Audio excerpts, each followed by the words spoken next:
திரு காலச்சக்கரம் நரசிம்மா அவர்களின் அந்தப்புறம் போகாதே அரிஞ்சயா பகுதி 2. ஆபத் பாந்தவன் ஆனால் ஆபத்து ஆனவன். கீழே சாளுக்கிய நாடு. மன்னன் 2ஆம் வீமன் பிரமித்து போய் நின்றிருந்தான். நான் எழுப்பி வரும் பீமேஸ்வரம் கோவிலின் சிற்பப் பணிகளை பார்வையிட வேண்டி வந்திருந்தவன் மைய மண்டபத்தில் செதுக்கப்பட்டிருந்த சிற்பங்களின் நேர்த்தியைக் கண்டு சொக்கி போய்விட்டான். அருகில் பணிவுடன் நின்றிருந்த சிற்பி நவநிதி பூஷணரையும் அவரது மகன் சுமந்தனையும் உணர்ச்சி பெருக்குடன் பார்த்தவன் பூஷணரின் கைகளை பற்றி கொண்டான். சிற்பியே, உமது சிற்பங்களில் வடிவழகில் மெய்மறந்து போய்விட்டேன். எனது பீமேஸ்வரம் கோயில் தங்களால் தனி சிறப்பினை பெறப்போகின்றது. குறிப்பாக காமதேவன் ரதியின் நடன காட்சியை சித்தரிக்கும் சிற்பத்தில் காமதேவன் மிக அழகாக தோன்றுகின்றான். மனமுருகி பாராட்டிய வீமனை தன்னக்கலத்துடன் பார்த்த பூஷணர் தன் முன் நின்றிருந்த சுமந்தனை இழுத்து மன்னரின் முன்பாக கொண்டு வந்து நிறுத்தினான். அரசே, இந்த கிழவனால் மன்மதனின் அழகை இத்தனை தத்ரூபமாக வடிக்க முடியுமா என்ன? இந்த சிலையை வடித்த முழு பொறுப்பையும் இதோ நிற்கும் என் குமரன் சுமந்தனைத்தான் சாரும். புலங்காகித்துடன் கூறி முடித்தார் பூஷணர். சுமந்தனின் தோளில் இருமுறை தட்டி கொடுத்த மன்னன் வீமன், பலே சுமந்தா, மூலமூர்த்தி பீமேஸ்வரரை மக்கள் தரிசிக்க வருகின்றனரோ இல்லையோ, உனது ரதி மன்மத கேளிக்கையை காண வேண்டி நிச்சயம் அன்றாடம் கூட்டம் அலைமோதும். வீமன் சிரிக்க பவ்யத்துடன் தலை குனிந்தபடியே பேசினான் சுமந்தன். அரசி, இதில் அடியேனுடைய கற்பனை திறன் எதுவும் இல்லை. காமதேவன் சிற்பத்தை செதுக்கும் பொழுது ராஷ்டிரகூட இளவரசன் கோவிந்தனை என் மணக்கண்ணின் முன்பாக இருத்தி கொண்டேன். அவரது அழகே என் சிற்பத்தில் பிரதிபலிக்கின்றது. உண்மையை காமனும் கண்டால் பொறாமை கொள்ளும் பேரழகன் அந்த கோவிந்தன். ஒரு ஆண் அழகாக இருக்கிறான் என்றால் அவனது தாய் பேரழகியாக இருந்திருக்க வேண்டும். அவனது சாயை மகனிடம் இருந்தால் மட்டுமே அந்த ஆண் அழகாக இருப்பான். அப்படி அழகாக இருப்பினும் கூட அந்த அழகில் ஒருவித பெண்மை நிச்சயம் கலந்திருக்கும். ஆனால் கோவிந்தனின் அழகில் பெண்மை இம்மியும் இல்லை. ஆணுக்கு உரிய அத்தனை லட்சணங்களும் பொருந்தியவன், தேஜஸ்வி. வீமன் வியப்புடன் நவநிதி பூஷணரையும் சுமந்தனையும் மாறி மாறி பார்த்தான். ராஷ்டிரகூட இளவரசன் அவ்வளவு பேரழகானவனா? ஆமாம் மன்னவா, தேவலோக கண்ணீரும் அவனை பார்த்தால் மையல் கொண்டு விடுவர். அவன் அழகை வார்த்தைகளால் வர்ணிக்க முடியாது. நெடிய தேகம், பால் வண்ண நிறம், எடுப்பான நாசி, புன்னகைக்கும் அகன்ற விழிகள், தடித்த பவளச் செவ்வாய், இமயமலை சிகரங்களாக 2 தோள்கள், அவற்றின் சரிவுகளாக மார்பும் பின்னழகும். விரிந்து பறந்த கோவிந்தனது மார்பு வயிற்றை நோக்கி பள்ளத்தாக்கினைப் போல் இறங்கும். நேர்த்தியான கொப்பழகும் நீண்ட கரங்கள் உராயும் 2 தூண்களாக அவனது உறுதியான கால்கள் அவனை சுமந்து கொண்டு நடக்கும் பொழுது சிம்மமும் மத களிரும் சேர்ந்து நடப்பதைப் போல் தோன்றும். தனது கருத்த முடியின் நுனிகளில் ஒன்றை வலத்தோடில் தவள விட்டிருப்பான். மற்றொரு நுனியை சுருட்டி உச்சந்தலையில் பந்தாக வைத்திருப்பான். அவனது தேகத்துக்கு மேலும் அழகூட்டும் அவனுடைய அந்த சிகை அலங்காரம். தன்னை மறந்து சிலாகித்து போய் கோவிந்தரின் அழகை வர்ணித்து கொண்டே இருந்தான் சுமந்தன். அவனை அதிசயத்துடன் பார்த்த மன்னன் கேலியான சிரிப்பு ஒன்றை உதித்தான். சிற்பியே, நீ ஏதாவது இளவரசியை பற்றி பேசுகிறாயா அல்லது ராஷ்டிரகூட இளவரசனை பற்றி பேசுகின்றாயா? நீ வர்ணனை செய்யும் இப்படிப்பட்ட அழகு ஒரு பெண்ணிடம் இருப்பின் பிரயோஜனம் உண்டு. ஒரு ஆணுக்கு, அதுவும் ஒரு இளவரசனுக்கு எதற்கு இவ்வளவு அழகு? போர்க்காலங்களில் அழகுக்கு ஏது மதிப்பு? சிற்பி நவநிதி பூஷணர் தன் மகனை பார்க்க அவன் புன்னகையுடன் மன்னருக்கு பதில் தந்தான். மன்னா, ஒருவேளை கோவிந்தரை போர்க்களத்தில் சந்தித்தால் கூட தங்களுக்கு அவனை கொல்ல தோன்றாது. அவன் அழகில் சொக்கிப்போய் இத்தனை அழகான பேரழகனை அழிக்க வேண்டுமா என்று உமது ஆயுதங்களை கீழே போட்டு விடுவீர்கள். நீங்கள் அதையும் மீறி அவனை கொல்ல துணிந்தாலும் தன் வசிய கலையால் உன் மனதை மாற்றிவிடும் வல்லமை படைத்தவன் அவன். அவ்வளவு ஏன், தான் மட்டும் பெண்ணாக பிறந்திருந்தால் கோவிந்தனையே மணந்திருக்கலாமே என்று ஆண்களையே எண்ணச் செய்யும் அழகு படைத்தவன் கோவிந்தன். சுமந்தன் சொல்லியதை கேட்டதும் கடகடமென சிரித்தான் மன்னன் வீமன். சுமந்தன் செதுக்கிய காமதேவன் சிலையை மீண்டும் உற்று பார்த்தான். அப்படி ஒரு தலைவிதி எனக்கு வேண்டாம் சிற்பியே. நீ சொல்வது உண்மைதான். காமதேவனின் சிலை கற்பனை கேட்டாத அழகி கொண்டு உள்ளது.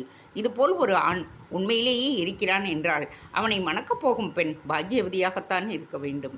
கோவிந்தனை பெண்ணாக பிறந்து நான் மணப்பதை விட என் பெண்ணுக்கு அவனுக்கு மிகவும் பொருத்தமான மனைவியாக திகழ்வாள். அவனை பார்க்கலாமே, அவளும் பேரழகிதானே, வீமன் பெருமையுடன் கூறினான். சுமந்தனின் குரலில் சுருதி குறைந்தது. மன்னவரே, நான் தங்கள் மகளை இதுவரை கண்டதில்லை. அவர் பேரழகியாகவே இருப்பினும் கோவிந்தனை மணக்கும் துர்பாகிய நிலை அவருக்கு ஏற்பட தேவையில்லை. கோவிந்தனின் பேரழகு படம் எடுத்து நிற்கும் சர்ப்பத்தின் அழகை ரசிப்பது போல்தான். தொலைவில் இருந்து பார்த்து ரசிப்பதற்கு மட்டுமே அது உகந்தது. அவரை மருமகனாக அணியும் எண்ணத்தை விட்டு ஒழியுங்கள், சுமந்தன் எச்சரிக்கும் குரலில் கூற திகைப்புடன் அவனை பார்த்தான் மன்னன். சிற்பியே, சற்று முன் இந்திரன் சந்திரன் என்று கோவிந்தனை வர்ணித்துவிட்டு திடீரென அவனை பற்றி குறைத்து மதிப்பீடு செய்வதற்கு என்ன காரணம்? சிற்பி எச்சரிக்கையுடன் மன்னரின் முகத்தை நோக்கினான். ஆம், வர்ணித்தேன். அவனது தேக லட்சணங்கள் சிற்புகளின் கற்பனைக்கு விருந்தளிக்கும் என்பதால் அவனை போற்றினேன். ஆனால் இல்வாழ்க்கைக்கு தேக லட்சணங்களை தாண்டி பல விஷயங்கள் இருக்கின்றனவே. ஆண் சிங்கத்தை போன்றவன் கோவிந்தன். அவன் மரத்தடியில் ஓய்வெடுப்பதும், ஆளரியின் பணி உணவு சேகரிப்பதும், குட்டிகளை பேணுவதும் பெண் சிங்கத்தின் பணிதானே. விந்து அளிக்கும் பணியை மட்டுமே செய்வான் கோவிந்தன். பொருத்தமாகவே பெயரும் அமைந்துள்ளது மன்னா. ரிஷபராசியில் சந்திரன் இருக்க பிறந்தவர்கள் பேரழகர்களாக இருப்பார்கள். ஆனால் சுக்கிரனின் வீடு ரிஷபம். சுக்ல கிரீடைகளிலும் சம்போகத்திலும் அதிக இச்சை கொண்டு இருப்பார்கள். கோவிந்தனும் அப்படிப்பட்டவன்தான். அவன் தன் பேரழகை காம களியாட்டங்களில் வீணடித்து கொண்டு இருக்கின்றான். அவன் நொந்து கெட்டு விடுவான். அவன் மன்னனாக பதவியேற்றாலும் அவன் பூனையாகவும் கொந்தள நாட்டு பெண்கள் பாலாகவுமே இருப்பார்கள். மோகம், போகம், துரோகம், ரோகம் என்பதுதான் கோவிந்தனின் வாழ்க்கையாக இருக்கப் போகின்றது. நல்ல வேளை, கோவிந்தனை அரசனாக ஏற்கும் துர்பாகிய நிலை குந்தள நாட்டுக்கு அமையப் போவதில்லை, சுமந்தன் சொன்னான். ஏன்? வீமன் வியப்புடன் புருவத்தை நெறித்தான். பூஷணர் தன் மகனை முந்திக் கொண்டு பதிலளித்தார். அரசே, தற்பொழுது குந்தள நாட்டை ஆளும் 3ஆம் இந்திரனுக்கு 2 மகன்கள். மூத்தவன் அமோகவர்ஷன், இளையவன்தான் கோவிந்தன். கடந்த அமாவாசை என்று அமோகவர்ஷனுக்கு இளவரசு பட்டம் சூட்டப்பட்டு விட்டது. அவன்தான் குந்தள நாட்டை ஆளப்போகின்றேன். நல்ல வேளை, குந்தள நாடு தப்பித்தது, வீமன் கூறினான். ராஷ்டிரகூட நாட்டிற்குத்தான் இன்னொரு பெயர் குந்தள நாடு. 913 கிபியில் குந்தள நாட்டை ஆண்ட 2ஆம் கிருஷ்ணன் இறந்துவிட்டான். அவன் மகள்தான் இளங்கோப்பிச்சி. 1ஆம் ஆதித்ய சோழனை மணந்து கொண்டு அவள் கன்னர தேவனை பெற்றெடுத்தாள். 2ஆம் ஆதித்யனாக கன்னர தேவனுக்கு முடிசூட ஆதித்யன் முயற்சி செய்த பொழுது பல்லவ நாட்டைச் சேர்ந்த அரசியான திரிபுவன மாதேவி தனது கணவன் ஆதித்ய சோழனிடம் தன் மகன் பராந்தகனுக்கு முடிசூட்ட வேண்டும் என்று வேண்டுகோள் விடுத்தாள். அவளது சகோதரன் பல்லவ அரசரான அபராஜிதவர்மனை ஆதித்ய சோழன் கொன்றதால் அவளது வேண்டுகோளை ஏற்று தனது இளைய மகன் பராந்தகனை அரசனாக அறிவித்து விட்டான். இளங்கோப்பிச்சியும் அவள் மகன் கன்னரதேவனும் மனம் நொந்து குந்தள நாட்டிற்கு சென்று விட்டனர். இதனால் குந்தள நாட்டிற்கும் சோழ நாட்டிற்கும் தீராத பகை மூண்டது. இளங்கோப்பிச்சியின் சாபம்தான் பராந்தகனின் மகன்கள் சோக முடிவுக்கு காரணம் என்று நம்பப்படுகின்றது. நல்ல வேளை, குந்தள நாடு தப்பித்து விட்டது என்று வீமன் கூறினான். உண்மைதான் வேந்தே, கோவிந்தன் தன்னை அண்டி இருப்பவர்களை நாசம் செய்யப் போகிறான் என்று நன்கு புலப்படுகின்றது. அதனால்தான் தங்கள் மகளுக்கு அவன் ஏற்றவன் அல்ல என்று கூறினேன், சுமந்தனும் கூறினான். உனக்கு ஜோதிடம் தெரியுமா? வீமன் வியந்தான். இது ஜோதிடம் அல்ல அரசே, சிற்ப சாஸ்திரம் அறிந்தவன். இளவரசர் கோவிந்தனை பார்க்கும் பொழுது கொடிய நாகத்தினை ஒத்திருக்கிறது அவனது தேகம். அவன் தன் நாவினை வெளியே நீட்டினால் அவனது நாசியை எட்டி தொடுவதாக உள்ளது. இந்த மாதிரி அமைப்பினை பெற்றவர்கள் ஆபத்தானவர்கள். ஒரு பெண் தன் அழகை அசிரமாக்கி மயக்கினால் அது இயல்பானது. ஆனால் எப்பொழுது ஒரு ஆண் தன் அழகை பிரதானமாக நினைக்கின்றானோ அவன் மட்டுமல்ல, அவனது குலமே நாசமடைவது உறுதி. மொத்தத்தில் கோவிந்தனை அருகாமையில் சேர்ப்பது நமக்கு நல்லதல்ல. சிற்பி சுமந்தன் சொல்ல அடுத்த கணமே மன்னன் வீமன் தன் மனநிலையை மாற்றிக்கொண்டான். நல்லது சிற்பியே, நீர் இவ்வளவு எச்சரிக்கை விடுத்த பிறகு நான் என் மகளை கோவிந்தனுக்கு கொடுப்பேனா என்ன? அந்த எண்ணத்தை அடியோடு கைவிட்டு விட்டேன். பூஷணரே, உமக்கும் உமது பரிவாரத்திற்கும் என் அரண்மனையில் விருந்து வைக்க எண்ணுகின்றேன். தெய்வீகமான சிற்பங்களை வடித்துள்ள தாங்கள் அரண்மனைக்கு வந்து என் மரியாதையை ஏற்றுக்கொள்ள வேண்டும். பீமன் கூற பூஷணர் தலைவணங்கி மன்னரின் அழைப்பை ஏற்றுக்கொண்டார். மன்னர் விடைபெற அவரை வழியனுப்புவதற்காக கோவில் வாயிலை நோக்கி நவநீதி பூஷணரும் சுமந்தனும் சென்றனர். அப்பொழுது தூண் ஒன்றின் மனைவிலிருந்து ஒரு அழகிய நங்கை அன்னம் போல் நடையுடன் அங்கிருந்த காமதேவனின் சிலைக்கு முன்பாக சென்று நின்றாள். அவ்வளவு அழகா? குந்தள இளவரசன் தனக்குள் கேட்டபடியே அந்த சிற்பத்தையே கண்ணிமைக்காமல் பார்த்தாள். இவ்வளவு அழகு ஒரு ஆணுக்கு போய் ஏன் அமைந்தது? தனது வெண்டை விரல்களால் அந்த சிற்பத்தை வருடினாள் அந்த அழகிய நங்கை. அந்த சிற்பத்தின் கூர்மையான நாசியை வருடும் பொழுது ஒரு கணம் அந்த சிலை தன் கண்களை திறந்து தன்னை பார்த்தது போல் உணவு அந்த பெண்ணிற்கு ஏற்பட்டது. வெகு நேரம் அந்த சிற்பத்தையே கிறங்கி போய் பார்த்து கொண்டு நின்றிருந்தாள். ஜாகிரதை, கோவிந்தனின் சிலையை தீண்டினால் கூட உன் போன்ற பெண்களுக்கு கேடு உண்டாகிவிடும். சற்றே விலகினில் பிள்ளாய். சுமந்தன் ஏளனத்துடன் கூறியபடியே வர திடுக்கிட்டு திரும்பிய அந்த பெண் நாணத்துடன் விலகி நின்றாள். அவளது நாணத்தை கண்டு சிரித்த சுமந்தன் வருத்தம் தோய்ந்த குரலில் கூறினான், அடடா, சிறிது நாட்களுக்கு முன்பாக நீ என் கண்களில் பட்டிருக்கக்கூடாதா? உன்னை காமதேவனின் சிலைக்கு பக்கத்தில் ரதி தேவியாக வடித்திருப்பேனே, அழகுக்கு அழகு சேர்த்திருப்பேனே. உண்மையான வருத்தத்துடன் சுமந்தன் சொல்ல அந்த பெண் திகைத்தாள்.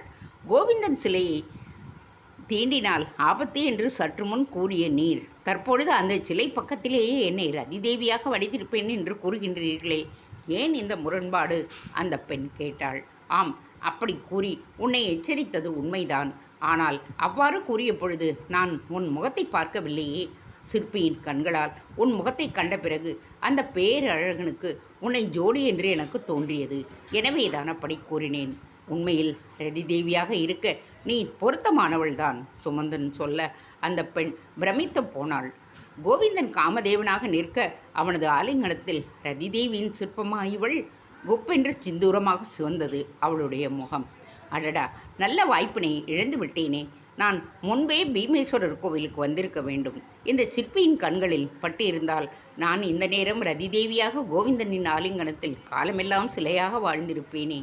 இந்த நினைப்பு புலங்காகியத்தை ஏற்படுத்த ஒரு கணம் அவள் மெய்மறந்து நின்றாள். அவள் முகத்தில் படர்ந்திருந்த ஏமாற்றத்தை கண்ட சுமந்தன் அவளை சமாதானப்படுத்தினான். அதனால என்ன பெண்ணே, உன் முகத்தை மாதிரியாக வைத்து அம்பிகை சிலை ஒன்றை வடித்து விடுகின்றேனே. சுமந்தன் சொல்ல அந்த பெண் சமாதானம் அடையவில்லை. பேரழகன் கோவிந்தன் பக்கத்தில் சிற்பமாக நிற்பதை விடவா கர்ப்பகிரகத்தில் அம்பிகையின் சிலையாக வீற்றிருப்பது பெருமை? உன் பெயர் என்ன? சுமந்தன் கேட்டான். தன் நினைவிலிருந்து விடுபட்ட அந்த பெண் தடுமாற்றத்துடன் பதிலளித்தாள். விந்தளை. நல்ல பெயர். நான் சிரிக்கிய காமதேவன் சிற்பத்தை பெருமையுடன் பார்த்தபடியே நின்றான் சுமந்தன். கோவிந்தன், விந்தளை. மனதிற்குள் பெயர்களை உச்சரித்து பார்த்தாள் அந்த பெண். சிற்பியே, சற்று முன் தங்கள் மன்னரிடம் பேசி கொண்டிருந்ததை மறைந்து நின்று கேட்டுக்கொண்டு இருந்தேன். உண்மையிலேயே இளவரசர் கோவிந்தன் பிரச்சனைக்கு உரியவர்தானா? சுமந்தன் அவளை ஆழமாக பார்த்தான். விந்தளை, நீ எதற்காக இந்த கேள்வியை கேட்கிறாய் என்பது தெரியவில்லை. இந்த இளவரசன் கேவலமான வாழ்க்கையினை மேற்கொள்ள உள்ளான். ஒருவேளை இவனது சிற்பத்தின் அழகில் மயங்கி அவனை காதலிக்கலாமா என்று நீ நினைத்திருந்தால் அந்த எண்ணத்தை அடியோடு மறந்துவிடு. அவன் மிகவும் ஆபத்தானவன். விந்தளை அவனை யோசனையுடன் பார்த்தாள். சிற்பியே, அவரோ குந்தள தேசத்து இளவரசர், நானோ சாளுக்கிய நாட்டின் சாதாரண பிரஜை. நான் எப்படி அவரை காதலிப்பது? அப்படியே இருந்தாலும் அவ்வளவு பெரிய இளவரசர் என்னை ஏற்றுக்கொள்ளப் போகிறாரா என்ன? அப்படி சொல்லாதே விந்தளை. கோவிந்தனுக்கு அரசகுமாரிகளும் ஒன்றுதான், சேடி பெண்களும் ஒன்றுதான். அவனை பொறுத்தவரை மனிதகுலம் இரண்டு வகைப்படும். அழகானவர்கள், அழகு இல்லாதவர்கள். அழகு இல்லாதவர்களை அருகேயே சேர்க்க மாட்டான். அழகானவற்றை தன் அழகுக்கு விருந்தாக்கி கொள்ளுவான். மன்னர் என்பதால் சில விஷயங்களை அவரிடம் கூறவில்லை. உச்சி வெயில் நேரத்திலும் கோவிந்தன் எந்த வேலையும் செய்வான். 14 வயதில் சேடிப்பன் ஒருத்தலை தாயாக்கியவன். பெண்ணான உன்னிடம் நான் இதையெல்லாம் பேசுவது கூட தவறு. உனக்கு நல்ல எதிர்காலம் அமைய வேண்டுமென்றால் கூடிய வரையில் நான் கோவிந்தன் கண்களின் முன்பாக படக்கூடாது என்று இறைவனிடம் வேண்டிக்கொள். அவ்வளவுதான் சொல்லுவேன். சுமந்தன் ஒளியை எடுத்துக்கொண்டு கோவிலுக்கு உள்ளே செல்ல விந்தளை மீண்டும் ஒரு முறை கோவிந்தனின் சிற்பத்தை பார்த்தால் அதன் அழகிய முகத்திலிருந்து விழிகளை நீக்க முடியாமல் மற்றொரு சிலையாக அங்கேயே நின்றிருந்தாள். சிற்பி கூறுவதிலிருந்து பேரழகன் கோவிந்தன் பெண் பித்தன் என்று தெரிய வருகிறது. பெண் பித்தது என்பது தவறா என்ன? அரசகுமாரர்களுக்கு அந்தப்புறம் நிறைய பெண்கள் இருக்கத்தானே செய்வார்கள். பொதுவாக எல்லா ஆண்களுக்குமே அதில் ஈடுபாடு உள்ளதுதானே. இதில் அருவருக்கவும் அச்சம் கொள்ளவும் என்ன இருக்கின்றது? இவ்வளவு பேரழகு கொண்ட ஒரு ஆண்மகனை மணாளனாக அடைவது பெரும் பேரல்லவா? எனக்கு அந்த பேரு கிட்டுமா? சற்று முன்னர் மன்னன் வீமன் கூறிய சொற்கள் விந்தலையின் செவிகளில் ஒலித்தன. தன் மகளை கோவிந்தனுக்கு மணமுடிப்பேன் என்று கூறிவிட்டு சிற்பிகள் அவனை பற்றி எச்சரிக்கை விடுத்ததும் உடனடியாக தன் மனதை மாற்றிக்கொண்டது போல் எல்லா மன்னர்களும் கோவிந்தனை பற்றி அச்சம் கொண்டு தங்கள் மகள்களை அவருக்கு தர மறுத்தால் எவ்வளவு நன்றாக இருக்கும். கூடிய விரைவில் நான் கோவிந்தரின் கண் முன்பாக படாமல் இருக்க வேண்டும் என்று அருள் செய் என்று இறைவனிடம் வேண்டிக்கொள்ளச் சொன்னாரே இந்த இளைய சிற்பி. விந்தலை இறைவனுடன் வேண்டத் தொடங்கினாள். இறைவா, வெகு விரைவிலேயே என்னை கோவிந்தனின் முன்பாக கொண்டு நிறுத்து. என் அழகை கண்டு அவன் பாதிக்கப்பட்டு நிற்பதை நான் பார்க்க ஆவலாக உள்ளேன். விந்தலையின் மனம் உருகினாள். அவளை வேண்டுகோளை கேட்டதாலோ என்னவோ அதுவரை குளுமையாக வீசிக்கொண்டிருந்த காற்று இப்படியும் ஒரு பெண் இருப்பாளா என்று கோபத்துடன் திடீரென்று புழுதியை வாரி இறைத்து கொண்டு சுழல் காற்றாக சூறைக்காற்றாக உருவெடுத்தது. அழகே, உன்னை ஆராதிக்கின்றேன். குந்தள நாடு வாழ்வின் ஒவ்வொரு மணித்துளியையும் அனுபவித்து வாழத் தெரிந்தவர்கள் ராஷ்டிரகூடர்கள். அரச பரம்பரையினர் மட்டுமின்றி சாதாரண ஒரு பிரஜை கூட மிடுக்குடனும் கம்பீரத்துடனும் தன்னை முன்னிறுத்திக் கொள்வதில் அக்கறை காட்டுவான். அன்றும் அப்படித்தான். கடந்த அமாவாசையன்றே இளவரச பட்டம் சூட்டப்பட்டு ராஷ்டிரகூடம் என்கின்ற குந்தள நாட்டை ஆளும் 3ஆம் இந்திரனின் மூத்த மகன் அமோகவர்ஷனுக்கு பிறந்த தினம். இளவரசனாக பட்டம் சூட்டப்பட்ட பின்னர் நிகழும் பிறந்த தினம் என்பதால் பல்வேறு கொண்டாட்டங்களுக்கு ஏற்பாடுகள் செய்யப்பட்டிருந்தன. நாட்டின் முக்கிய பிரமுகர்களும் தங்களை பிரமாதமாக அலங்கரித்து கொண்டு அரண்மனையை நோக்கி சென்று கொண்டிருந்தனர். இந்திரனின் இளைய மகன் கோவிந்தன் ஆள் உயர நிலை கண்ணாடியின் முன்பாக நின்று தன்னைத்தானே அலங்கரித்து கொண்டிருந்தான். ராஷ்டிரகூடம் அவையிலே தானே சிறந்த அலங்காரத்தை கொண்டிருக்க வேண்டும் என்கின்ற விசேஷ கவனம் அவனிடம் இருந்தது. அதற்கு தேவையே இருக்கவில்லை. எந்தவித அலங்காரங்களும் இன்றி அவன் அப்படியே கொலு மண்டபத்திற்கு சென்றால் கூட அவனது பேரழகின் முன் மற்றவர்கள் ஈடுபடப் போவதில்லை என்பது உறுதி. இருப்பினும் ராஷ்டிரகூடத்தில் மட்டுமல்ல, உலகிலேயே அவன்தான் ஒப்பற்ற அழகன் என்று காண்பவர்கள் கோரும் அளவுக்கு தன்னை சிங்காரித்து கொள்ளுவான் கோவிந்தன். தனது பால்வண்ண தேகத்தை உச்சி முதல் பாதம் வரையில் ஏறிட்டவன் நான்முகன் கலைவாணியின் மீது கொண்டிருந்த மோகத்தின் போது இவளை படைத்திருக்க வேண்டும். எனவேதான் இப்படி அபரிந்தமான அழகு இவனிடம் கொட்டி கிடக்கின்றது. குங்குமப்பூவும் வாசனாதி தைலங்களும் சேர்த்து குழைக்கப்பட்ட அந்த செம்மையான சந்தனத்தை கை நிறைய அள்ளி தன் மார்பில் அப்பிக்கொண்டான் கோவிந்தன். அவனது பறந்து விரிந்த பால்வண்ண மார்பில் அந்த சிவந்த சந்தனம் சாயங்கால வானில் சூரிய அஸ்தமனத்தின் போது மிதக்கும் செந்நிற மேகங்களைப் போல் இங்கும் அங்கும் திட்டு திட்டாக காட்சி தர, அப்பொழுது அவனது விழாப்புறமாக தோன்றிய மிருதுவான கரங்கள் 2 அவன் மார்பில் படர்ந்து சர்ப்பங்களைப் போல் ஊர்ந்து அப்பப்பட்டிருந்த அந்த சந்தன குழைவை மார்பில் முழுவதுமாக பரவச் செய்தன. வந்துவிட்டாயா ஷர்மிஷ்டா? மிருதங்கம் ஒலிப்பது போல் தனது கணீர் என்ற குரலில் அவன் கேட்க, சர்மிஷ்டா என்கின்ற அந்த நங்கை கலகலவென்று நகைத்தபடியே தன் முகத்தை அவனது இடையின் புறமாக நீட்டி அண்ணாந்து அவளை பார்த்தாள். கோவிந்தனின் உயரத்திற்கு அவளது தோள்புறமாக அவளது முகத்தை நீட்டி அவனை காண்பது என்பது நடவாத ஒன்று. என் ஆடையை கொண்டு வந்தாயா சர்மிஷ்டா? தன் முடியின் ஒரு நுனியை சுருட்டி உச்சந்தலையில் பத்தாக வைக்க சர்மிஷ்டா ஒரு சிறு கொண்டை ஊசியை அந்த முடிப்பந்தில் சொருக அதை அவிழாத வண்ணம் நிலைப்படுத்தி உறுதிப்படுத்தினாள். இளவரசி, தங்கள் பால் வண்ணத்தை ஒத்திருக்கும் வெண்பட்டில் ராமனின் பசுமை வண்ண கரை போட்ட வேட்டியை கொண்டு வந்திருக்கின்றேன் குயிலாக கூறினாள் ஷர்மிஷ்டா. என்ன காரியம் செய்திருக்கிறாய்? ராமன் தொடர்புடைய எதுவுமே எனக்கு ஒத்து வராதே. கண்ணனைப் போல எனக்கு நாவல்கனி நிறத்து கருநீலக்கரை வேஷ்டியை கொண்டு வா. கோவிந்தன் பொய் கோபத்துடன் கூற சர்மிஷ்டா மீண்டும் நகைத்தாள். அதைத்தான் கொண்டு வந்திருக்கிறேன் இளவரசி. உமது மார்பு சிவ சந்தனத்தால் செம்மையாக விளங்க, உமது முகமோ பால் வண்ண வெண்மையாகவே உள்ளது.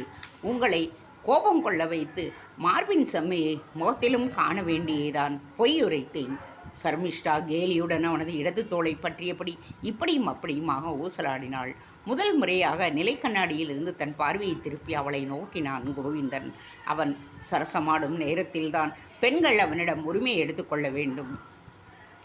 இளவரசன் என்கின்ற வளையத்தை உடைத்து இப்பொழுது அவர்களை உள்ளே அனுமதிப்பான். காரியம் முடிந்தவுடன் மீண்டும் வளையத்தை பூட்டிக்கொள்ளுவான். மற்ற சமயங்களில் பெண்கள் தாங்களாகவே இவனுடன் பேச முயலும் பொழுது நாசுக்காக அவர்களை எச்சரிப்பான். சர்மிஷ்டா அவனது புதிய பாவை என்பதால் அவள் இதை உணர்ந்திருக்கவில்லை. இந்த விபரீத பரீட்சையெல்லாம் செய்வதற்கு முயலாதே சர்மிஷ்டா. உன்னை போன்ற அழகியர் அருகாமையில் இருக்கும் பொழுது எனக்கு சினம் தோன்ற வாய்ப்பே இல்லை. அவனது பவளச்செவ்வாய் கோணலான ஒரு முறுவலிப்பை வெளிப்படுத்தினாலும் எல்லையை கடக்காதே என்று குளிரினை உண்டாக்கும் எச்சரிக்கையுடன் கண்கள் அவளை நோக்க சட்டென்று அந்த உரையாடலை நிறுத்திவிட்டு ஷர்மிஷ்டா தங்கத்தாம்பாளத்தில் இருந்து அவனது வெண்பட்டு வேட்டியை எடுத்து கொடுத்தாள். அவள் எதிரிலேயே அதை லாவகமாக பீதாம்பரத்தை கச்சமாக கட்டிக்கொண்டவன் அவள் இரு கால்களிடையே கொண்டு சென்று நீட்ட சர்மிஷ்டா அதை வாங்கி நேர்த்தியாக நீவி நாவல் நிற கரை மட்டும் வெளியே புலப்படும்படியாக மடித்து அவனுக்கு அதை போர்த்தி விட்டாள். எப்படி இருக்கிறேன் நான்? தன் இரு கைகளையும் ராஜாளி ஒன்று தன் இறக்கைகளை விரிப்பது போல் ஈரப்புறமும் நீட்ட தங்கமும் வைரக்கற்களும் இழைக்கப்பட்ட உத்தரியத்தை அவனது கைகளில் சாத்த அவன் அதை தன் மார்பழகு மறையாத வண்ணம் தோள்களில் தவழவிட்டான்.